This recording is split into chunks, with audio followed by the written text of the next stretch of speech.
আসসালামু আলাইকুম। এখন দেখবেন সংবাদ শিরোনাম। মনোনয়ন যাচাই বাছাইয়ের শেষ দিনে বাড়ছে হৃদস্পন্দন। এরই মধ্যে স্থগিত বা বাতিল হওয়ারা আবেদন করতে পারবেন। নিরাপত্তার শঙ্কায় ভারতে অনুষ্ঠিত হতে যাওয়া টি-20 বিশ্বকাপে দল পাঠানো সম্ভব নয়। জরুরি সভা শেষে আইসিসিকে বিসিবিরই ইমেইল। ভেনেজুয়েলার প্রেসিডেন্টকে তুলে নেয়ার ঘটনায় বিক্ষোভে উত্তাল বিভিন্ন দেশ। রাখা হয়েছে যুক্তরাষ্ট্রের ব্রুকলিনে। সূক্ষ্ম পরিকল্পনায় চালানো হয় অপারেশন। রাজধানী ফার্মগেটে তেজগাঁও কলেজের শিক্ষার্থীদের সড়ক অবরোধ। সহপাঠী হত্যার বিচার দাবি। জড়িতদের গ্রেফতারে সরকারের হস্তক্ষেপ কামনা। এতক্ষণ দেখছিলেন সংবাদ শিরোনাম, এখন দেখবেন বিস্তারিত। যাচাই বাছাই শেষে ঢাকা জেলা ও মহানগরের 20টি আসনে দাখিলকৃত 238টি মনোনয়নের মধ্যে 75 জন প্রার্থীর মনোনয়ন বাতিল করা হয়েছে। বৈধ ঘোষণা করা হয়েছে 163টি মনোনয়ন। আজ মনোনয়ন যাচাই বাছাই শেষ দিন হলেও গতকালই যাচাই বাছাইয়ের কাজ প্রায় সম্পন্ন করেছে বিভাগীয় কমিশনারের কার্যালয়। শেষ মুহূর্তে বাকি থাকা কিছু কাজ শেষে বিকেলে আনুষ্ঠানিকভাবে জানানো হবে চূড়ান্ত প্রার্থীদের তালিকা। তবে রিটার্নিং কর্মকর্তা বা সহকারী রিটার্নিং কর্মকর্তার সিদ্ধান্তের বিরুদ্ধে 5 থেকে 9 জানুয়ারি পর্যন্ত নির্বাচন কমিশনে আপিল করা যাবে। 10 থেকে 18 জানুয়ারির মধ্যে আপিল শুনানি ও নিষ্পত্তি হবে। 20 জানুয়ারি প্রার্থিতা প্রত্যাহার করতে পারবেন প্রার্থীরা। এরপর 21 জানুয়ারি চূড়ান্ত প্রার্থী তালিকা প্রকাশ ও প্রতীক বরাদ্দ করা হবে। এরপর দিন 22 জানুয়ারি থেকে 10 ফেব্রুয়ারি পর্যন্ত প্রচারণা চালাতে পারবেন প্রার্থীরা। সবশেষ তথ্য বলতে যেমনটি আপনিও বলছিলেন কিছুক্ষণ আগে যে যদিও আজকে মনোনয়ন যাচাই বাছাইয়ের শেষ দিন, তবে গতকালই কিন্তু কাজ অনেকটাই গুছিয়ে এনেছে বিভাগীয় কমিশনারের কার্যালয় সহ অন্যান্য যেই আসনগুলো রয়েছে। বিশেষ করে বিভাগীয় কমিশনারের কার্যালয়ের কথা যদি বলি, বিভাগীয় কমিশনারের কার্যালয়ে এখানে 13টি আসন রয়েছে ঢাকার। সেই 13টি আসনে কারা কারা মনোনয়ন বৈধ হয়েছে, কাদের মনোনয়ন বাতিল বা স্থগিত হয়েছে, মোটা দাগে গতকালই সেগুলো বলে দেওয়া হয়েছিল। সেই তালিকাও আমরা হাতে পেয়েছিলাম। মোট 174 জন এখানে মনোনয়ন দাখিল করেছিলেন 29 ডিসেম্বর পর্যন্ত। সেই 174টি মনোনয়নপত্রের মধ্যে যাচাই বাছাই চলেছে আজকে পর্যন্ত। এবং যেমনটি আমরা গতকালও জানতে পেরেছি, সেই সংখ্যাটি একটু যদি বলি, 119টি মনোনয়নপত্র বৈধ ঘোষণা করা হয়েছিল গতকাল পর্যন্ত, এবং তার মধ্যে 54 জনের মনোনয়ন বাতিল করা হয়েছিল এই 13টি আসনে। ফলে দুটি যদি আমরা যোগ করি, সেক্ষেত্রে 73 জনের মনোনয়ন সংক্রান্ত সিদ্ধান্ত গতকাল। নিরাপত্তা শঙ্কায় ভারতে বিশ্বকাপ দল পাঠানো সম্ভব না। ভেন্যু সরিয়ে নিতে আইসিসিকে মেইল করেছে বিসিবি। আইপিএল এর চলতি আসরের জন্য 9 কোটি 20 লাখ রুপিতে নিলাম থেকে মোস্তাফিজুর রহমানকে দলে ফেরায় বলিউড তারকা শাহরুখ খানের দল কলকাতা নাইট রাইডার্স। এরপর বেশ কয়েকদিন ধরেই বাংলাদেশি ক্রিকেটারদের নিষিদ্ধের দাবি জানিয়ে আন্দোলন করে আসছিল কট্টর হিন্দুত্ববাদী কয়েকটি সংগঠন। ফলে টাইগারের পেসারের আইপিএল এ খেলা নিয়ে তৈরি হয় অনিশ্চয়তা। এমন পরিস্থিতিতে মোস্তাফিজুর রহমানকে কলকাতা নাইট রাইডার্সের স্কোয়াড থেকে বাদ দিতে নির্দেশনা দেয় বিসিসিআই। সেই নির্দেশনায় সাড়া দিয়ে এবারের আসর থেকে এই কাটার মাস্টারকে সরিয়ে দেয় কেকেআর। এর পরপরই দেশটাতে নিয়ে বিশ্বকাপ খেলা নিয়ে শঙ্কা তৈরি হয়। অবশেষে জরুরি বোর্ড সভা শেষে আইসিসিকে মেইল করেছে বিসিবি।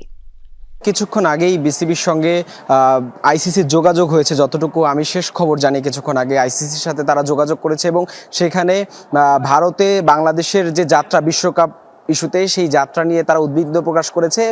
সেই আইসিসির সাথে তাদের যে যোগাযোগ হয়েছে, সেখানে তারা এতটুকুই জানিয়েছে। আমি এতটুকু খবর পেয়ে যুক্তরাষ্ট্রের নিউ ইয়র্কে নেওয়া হয়েছে আটককৃত ভেনেজুয়েলার প্রেসিডেন্ট নিকোলাস মাদুরোকে। ধারণা করা হচ্ছে ব্রুকলিনের কুখ্যাত মেট্রোপলিটন ডিটেনশন সেন্টারে রাখা হয়েছে তাকে।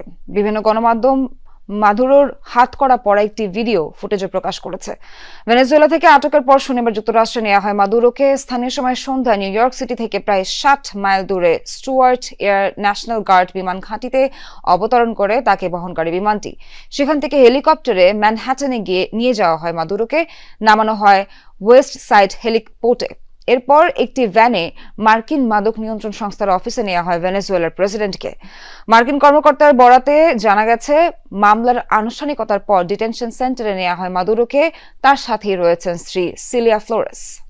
এদিকে ভেনেজুয়েলার প্রেসিডেন্ট এবং তার স্ত্রীর বিরুদ্ধে মার্কিন ফেডারেল আদালতে বেশ কিছু অভিযোগ তোলা হয়েছে। এক্স হ্যান্ডেলে এসব অভিযোগের বিস্তারিত তুলে ধরেছেন মার্কিন অ্যাটর্নি জেনারেল প্যাম বন্ডি জানান, মাদুরো এবং তার স্ত্রীর বিরুদ্ধে মাদক সন্ত্রাস উস্কে দেয়া, যুক্তরাষ্ট্রে কোকেন রপ্তানিতে ষড়যন্ত্র আর অবৈধ অস্ত্র রাখার অভিযোগ তোলা হয়েছে। দাবি, বিগত কয়েক দশক ধরে যুক্তরাষ্ট্রে কোকেন পাচারে সহযোগিতা করেছেন মাদুরো। এসব মামলায় ভেনেজুয়েলার প্রেসিডেন্ট, তার স্ত্রী, ছেলে এবং প্রশাসনের শীর্ষ পর্যায়ের সদস্যদের অভিযুক্ত করা হয়েছে। এসব অপরাধের মাধ্যমে অর্জিত সম্পদ জব্দের আবেদনও করা হয়েছে অভিযোগপত্রে। যুক্তরাষ্ট্রের চোখ রাঙানি উপেক্ষা করে ভেনেজুয়েলার রাষ্ট্রপ্রধানের দায়িত্ব নিতে যাচ্ছেন ভাইস প্রেসিডেন্ট ডেলসি রদ্রিগেজ।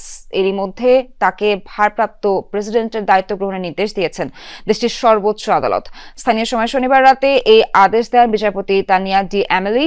বলেন, বর্তমানে পরিস্থিতিতে মাদুরোর জন্য দায়িত্ব পালন করা অসম্ভব, তাই এই সিদ্ধান্ত নেওয়া হয়েছে। দেশটির রাষ্ট্রীয় টেলিভিশনে প্রকাশ করা হয় বিচারপতি তানিয়ার পাঠ করা ভাষণ। ভেনেজুয়েলার সংবিধানে বলা আছে, প্রেসিডেন্ট অনুপস্থিত থাকলে তার পদে স্থলাভিষিক্ত হবেন ভাইস প্রেসিডেন্ট। তেজগাঁও কলেজের শিক্ষার্থী সাকিবুল হাসান রানা হত্যার বিচারের দাবিতে ফার্মগেট অবরোধ করে আন্দোলন করছেন সহপাঠীরা। সকাল থেকে এই অবরোধ কর্মসূচি পালন করছেন তারা। আন্দোলনকারীরা বলছেন, তাদের সহপাঠী সাকিব হত্যার 24 দিন পার হলেও পুলিশ কাউকে গ্রেফতার করেনি, চান স্বরাষ্ট্র ও আইন উপদেষ্টার হস্তক্ষেপ। বিচারের স্পষ্ট অগ্রগতি না জানা পর্যন্ত অবরোধ চালিয়ে যাওয়ার হুঁশিয়ারি তাদের। এদিকে অবরোধের কারণে ফার্মগেটের সব দিকে যান চলাচল বন্ধ হয়ে যায়। বাধ্য হয়ে যাত্রীরা পায়ে হেঁটেই যান গন্তব্যে। নিহত 18 বছর বয়সী সাকিবুল হাসান রানা কলেজটির দ্বাদশ শ্রেণীর শিক্ষার্থী ছিলেন। গেল 10 ডিসেম্বর ঢাকার মগবাজারের একটি হাসপাতালে আইসিইউতে চিকিৎসাধীন অবস্থায় তার মৃত্যু হয়। শিক্ষার্থীদের অভিযোগ, মাদকের বিরুদ্ধে কথা বলায় সে ছাত্রদলের হামলা শিকার হয়। তাদের তো চিহ্নিত করা আসামি, তাদের তো ধরে ফেলার কথা তখনই। পুলিশ দেখলো, পুলিশ তো ধরলো না তাদের। আমাদের আইন ব্যবস্থা সবচেয়ে নিকৃষ্ট মানের আইন ব্যবস্থা। আমরা চাই যে আমাদের সুন্দরভাবে সুষ্ঠু বিচার দেওয়া হোক। প্রশাসন আমাদেরকে বারবার আশ্বাস দিচ্ছে, কিন্তু আমরা তাদের কোনো অগ্রগতি দেখতে পাচ্ছি না। যতক্ষণ পর্যন্ত না খুনিদেরকে আইনের আওতায় আনছে, ততক্ষণ পর্যন্ত আমরা কর্মসূচি চালিয়ে যাব। অলরেডি গ্রেপ্তার করেছি আমরা, আমাদের আরো 2টি টিম বাইরে আছে। আমরা আজকে আরো কিছু গ্রেপ্তার করব। আশা করি যে আমরা এই ঘটনার সাথে সম্পৃক্ত যারা আছে তাদেরকে একটা বড় পর্যায়ে আজকে গ্রেপ্তার করে ফেলবো। এদিকে কারওয়ানবাজার মোড়েও সড়ক অবরোধ করেছে মোবাইল ফোন ব্যবসায়ীরা। তাদের ছত্রভঙ্গে টিয়ার শেল, জলকামান, সাউন্ড গ্রেনেড নিক্ষেপ করেছে আইন শৃঙ্খলা বাহিনী। যান চলাচল শুরু হয়েছে এই মুহূর্তে, বিশেষ করে ব্যবসায়ীরা যখন সড়ক অবরোধ করে আইন শৃঙ্খলা বাহিনীর সদস্যরা, আপনি বলছিলেন, টিয়ার শেল নিক্ষেপ করে কিংবা তাদেরকে জলকামান ব্যবহার করে এই সড়কটি ছেড়ে দিতে বাধ্য করেন। এবং তারপরেও আমরা দেখেছি ধাওয়া পাল্টা ধাওয়া চলেছে অন্তত 1.5 ঘন্টা ধরে। এবং এই যে পুলিশ সদস্যরা এখন পর্যন্ত এখানে অবস্থান করছেন, আমি যদি তাদেরকেও একটু দেখাই, তারা বলছেন যে সাধারণত এই ধরনের ঘটনায় ব্যবসায়ীদেরকে তারা বুঝিয়েছেন, কিন্তু তারা যখন সড়কটি ছেড়ে দেননি তারপরে তাদের উপর টিয়ার শেল নিক্ষেপ করার ঘটনা ঘটে। এবং ধাওয়া পাল্টা ধাওয়ার ঘটনায় আইন শৃঙ্খলা বাহিনীর বেশ কয়েকজন সদস্য